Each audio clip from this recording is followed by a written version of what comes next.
Okay, welcome back to the channel, or welcome to the channel for the first time. My name is Michael.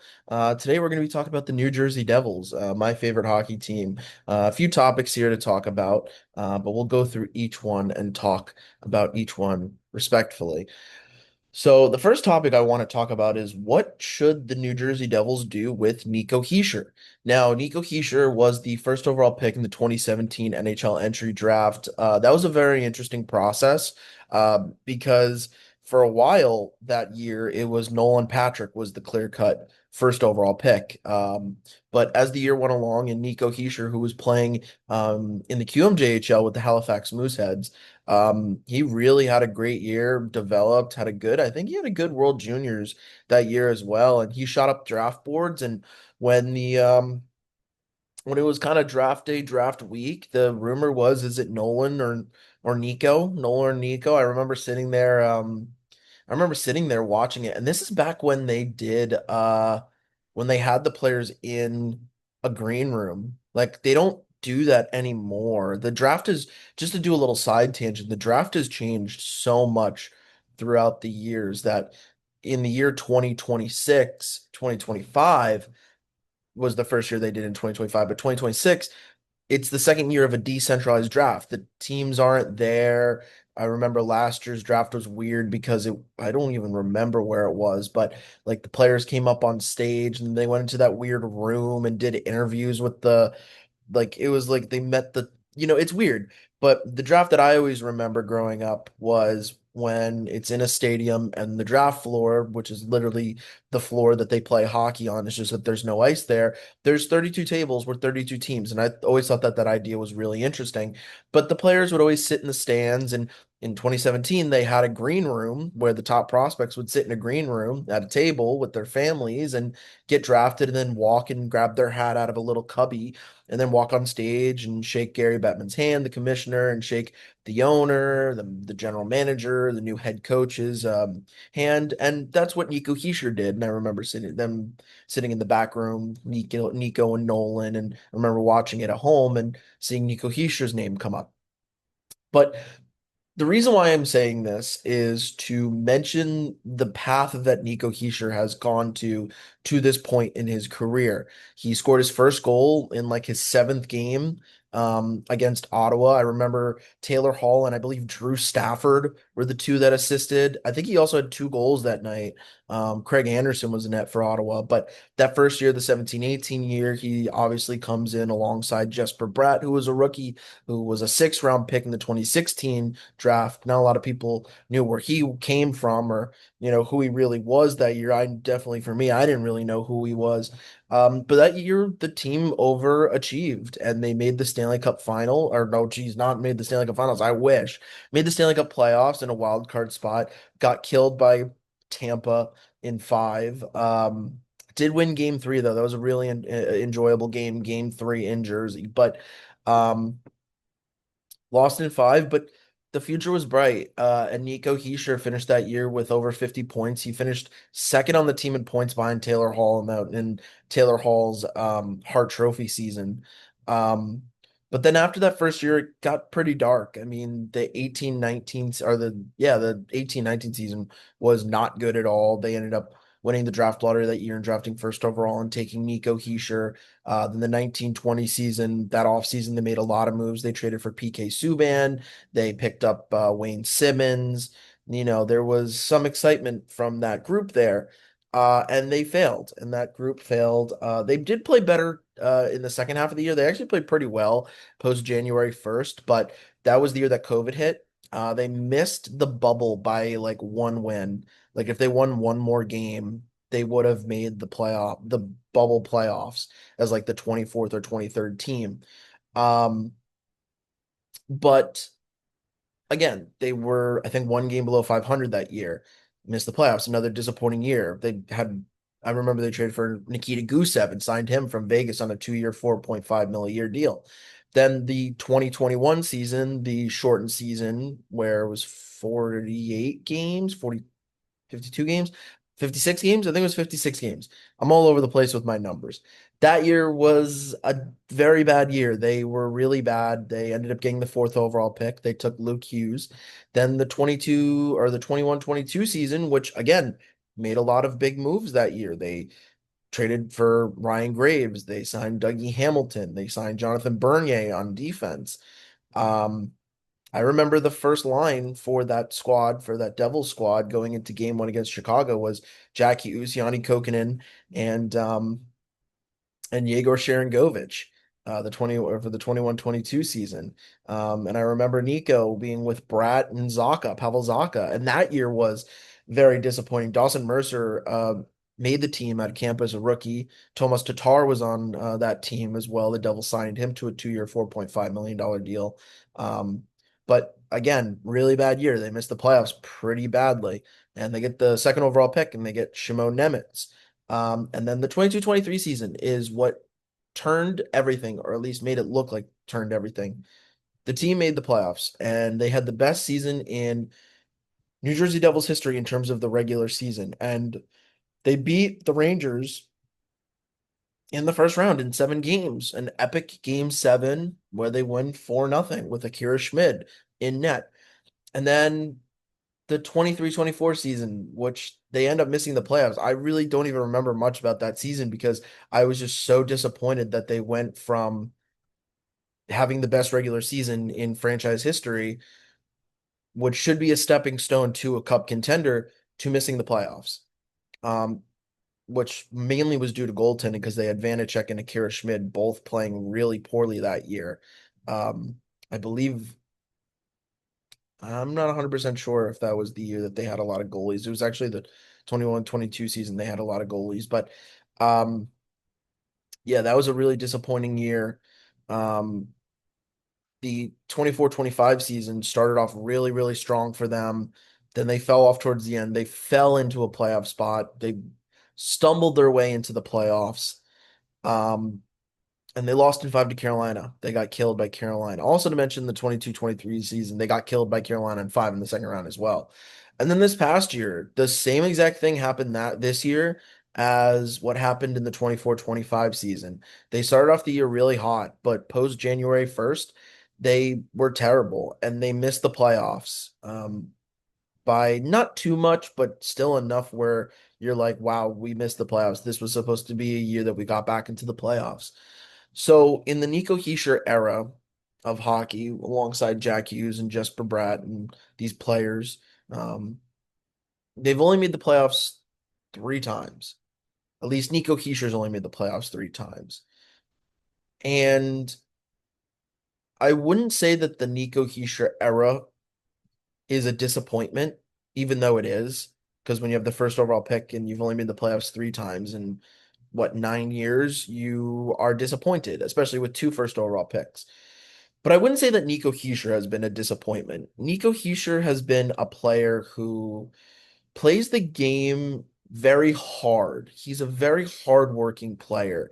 He is not an insane offensive threat. He's not incredible offensively, but he doesn't need to be. I don't think that he was expected to be great offensively when he was drafted. 2017 draft wasn't the expectation that the first overall pick, whether it was Nolan Patrick or Nico Hischier, was going to be a superstar offensive player. And I think that that was what to this day, which we have to understand because there's a lot of criticism against Nico Hischier from, I wouldn't say fake fans because I wouldn't say that they obviously are not watching games, but there's a lot of criticism against Nico Hischier that he's not producing enough offensively and that he never really has in his career. For a first line center, that is correct. But for the expectation of who Nico Hischier is as a player and what he's supposed to be is wrong. To play into those uh, thoughts, let's just talk about this. His rookie year, 52 points in 82 games played. For a first year, first overall pick, that's actually a pretty good season. The future season, 47 points in 69 games. So really not much growth. Um, I won't go through all the years. He did have his best offensive year in the 22-23 season, where he had 31 goals, 49 assists, and 80 points in 81 games. And I believe that he was a Selke finalist, which we'll get into in a second. But over the last 3 years, he had in the 23-24 season, 67 points in 71 games played. That's pretty good, just shy of point per game. Then last season, not this past season, 2 seasons ago, technically, 69 points in 75 games played. Pretty good. Just shy of point per game, still less than 70 points. And then this past season, 66 points in 82 games. So a little bit of offensive regression compared to points per game over the last 3 seasons. And people criticize him for that. And I think if you're criticizing your first line center for wanting more points, that's valid. But Nico Hischier isn't a true one center. And that's because of Jack Hughes. I think that, well, I think it's from two things. I think it's because they have Jack Hughes, and I think it's because that's not his game. Jack Hughes and Nico Hischier as your 1C and your 2C, I think is fantastic. And I don't think that because Nico Hischier puts up 65, 70, 75 point seasons when he's healthy, he can get to 80 points. We've seen it before, is a bad thing. To have your second line center be a minimum of 66 points, over the last 4 years in a regular season is perfect. Um, I also think Nico Hischier sacrifices a little bit of offense to be a true two-way center. He's going up against every single night against the top lines in the league. If you just look at the Metro Division, not the Metro Division, but just the Eastern Conference in general, every night he's going up against like Matthews and Panarin when he was in New York, and Barzell and Horvat with the Islanders, and Columbus, he's going up against like Kent Johnson, which I mean, no offense to Kent Johnson, but not something special. But he's going up against Barkov and Kachuk, who play in Florida, Kucherov, Point, you know, Hagel down there in Tampa a couple times a year, Matthews and Matthew Nyes and William Nylander in Toronto and Pasternak in Boston. Like when the other team against the Devils has their top line out there, Nico Hischier's out there. He is a fantastic center from a defensive standpoint, and he wins a lot of faceoffs too, which is really important in the defensive zone. It's important in the offensive zone too. You want to get offensive chances, but if you're losing defensive zone faceoffs, you're going to be on your heels the whole shift. So Nico Hischier, his style of play sacrifices the offensive, skill and the points to be a perfect 2C. And that kind of brings me to the point here where he is in his final year of his deal with the Devils right now. Let me just take a look at what his contract is. There's 1 year left at 7.25 mil. He will be an unrestricted free agent next year. And a lot of Devils fans are saying because of the overall team disappointment over the last 3 years, or 9 years, I'm sorry, only make the playoffs 3 times, that they should move from him. They should move off from him because they think, okay, he's not a great leader. By the way, he's their captain too, but they're saying he's not a great leader. And I think that there's a problem with that thought process because I think people equate leadership with on ice success. And that's partially true, but you're not in the locker room. You don't know what he's saying or what the boys in the locker room think about him, or how he leads the team, or what he's saying in the off season to get guys to develop, or what he's saying to players who want to play here, and he's going to them and saying, hey, listen, come here, help us win. They don't know that. They're purely just looking at the fact that he's a first overall pick and he hasn't had more than 80 points once in his career. And they're also looking at the fact that the Devils have only made the playoffs 3 times in his 9 years here. Obviously, yes, that's disappointing, but you don't just move off of a good player because they're a good player. He is a part of the puzzle, in my opinion. He is a part of the puzzle that they need to bring back, that they need to re-sign. Um, I've seen people say, let's flip him 1-for-1 for Dylan Larkin. I don't really know why Detroit would even do that. You can make an argument whether Larkin's better than Hischier or Hischier's better than Larkin. I personally am of the standpoint that Hischier's probably better than Larkin, even though Larkin probably can produce better offensively. But I think as an all-around player, Hischier's better. But I don't really see why New Jersey or Detroit would do that, because Detroit would have to re-sign Hischier anyway. Um, but I feel like getting rid of Hischier, even if it is in a pick standpoint, or if it is 1-for-1 for Larkin, which I don't think either team would do, you're not making your team better. In most of these scenarios, you're making your team worse. You're making your team worse, or you're keeping it the same exact way. Like, no offense to Dylan Larkin, but if you want to stay the same way with Nico Hischier doesn't have success. What has Dylan Larkin done in his career? I mean, has he even made the playoffs? Detroit hasn't made the playoffs in years. We're almost a decade to it. So I don't really like that argument of like, oh, he's not a winner and oh, he hasn't lived up to the first overall pick hype. Because you can't just look at first overall pick. You have to look at the situation. You have to look at who he is as a player. There are people who want to trade him just because they, A, don't necessarily think he'll re-sign here. I think that's wrong. I think that he does want to resign here. He's the captain. He's not someone who's been here for 2 years and is a winger who's like, oh yeah, I got traded here. He was drafted by the Devils. He's been with the Devils for 9 years. He was named captain in 2020, 2021 season.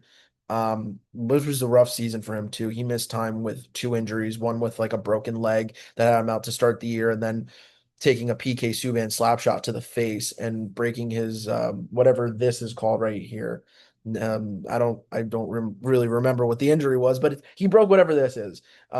This part of your head, which is scary to get hit by a slap shot. But he's been here for 9 years. He is one of the oldest tenured Devils. I think he might be the oldest tenured Devils. And he's been the captain for the last 5 seasons. Players like that don't just say, oh, I'm going to leave. They're going to find ways to resign. I assume Nico Hischier wants to resign here. And I also think that the fact that Tom Fitzgerald's not the GM anymore and it's Sonny Meta who was just hired recently is a main factor into him wanting to resign if he does. Now, the other thing that people are going to say is, well, he's going to want a lot of money because the year 2026, this is the era of the rising cap. We saw the cap go up 8 million this year. We might see it go up another 8.5 million next year. In my personal opinion, it is what it is. People are always going to complain about cap hits. People are always going to complain about how much money players want, especially players who are good players. But that's how it works. Nico Hischier is going to get an upgrade from his 7.25 million. I wouldn't be surprised if he gets 10 mil, maybe even more. Now, in my opinion, how much is the max I would pay for Nico Hischier? I would go 10 mil max. I would try to get him under the 10 mil mark, maybe 9.5 mil. But then again, the cap is going up at a rapid rate that if you were to sign him to a 7, 8 year deal at 9.5 mil, 3, 4 years from now, he'll be underpaid. Him and his agent might be looking at that and saying, well, let's get 11, let's get 12, so that even though it's a slight overpay now for the first 2, 3 years of the deal, it'll be worth the value for the next 2, 3, and then the last 1 or 2 will be underpaid. Now, again, I'm not a capologist. I'm not a part of signing players. But what I will say is that Nico Hischier is a cornerstone piece of your team. He is your second line center who could be a first line center on a lot of teams in this league. You have Jack Hughes, who is your first line center. This is the perfect one C 1-2 situation. Jack Hughes, a pure offensive center or pure offensive forward with a two-way center on your second line who is very good, who is very, very good. I think that the Devils should re-sign Nico Hischier. I think it should be a long-term deal, and I think he should be a Devil into his mid to late 30s. So that's my opinion about it. The last thing I will say about it, though, is let's say he doesn't want to re-sign, or let's say the money isn't going to work. Do I think they should trade him? The answer is actually yes. Now, like I said, I don't think he doesn't want to leave, and I don't think the Devils don't want to re-sign him. But let's say he wants to get 15 mil. I would trade him now, purely due to the point that if you can't get a deal done with him, you don't want a Mitch Marner situation where a year goes by and you're like, all right, we'll kick it down the tires. We'll kick it down the road, and then you either lose him for nothing in free agency or you trade him to Vegas and he wins the Stanley Cup and wins the Conn Smythe. You know, you have to be smart about these things. But I think that's the doomsday scenario. I think the doomsday scenario is you can't get a contract extension with him this summer, which you will be able to. He is eligible for a contract extension July 1st. I think they will be able to sign him, but worst case scenario, if they can't by training camp, trade him. But no, I don't think they should trade him. I think that that is the 1% chance out of 99%. So those are my thoughts about Nico Hischier. Those are my thoughts about what he should do with the Devils. Like I said, I think that they should keep him. I think that he should resign for 7, 8 years. and he should be a New Jersey Devil for the rest of his career. So that's pretty much about it. Thanks for watching, and like and subscribe.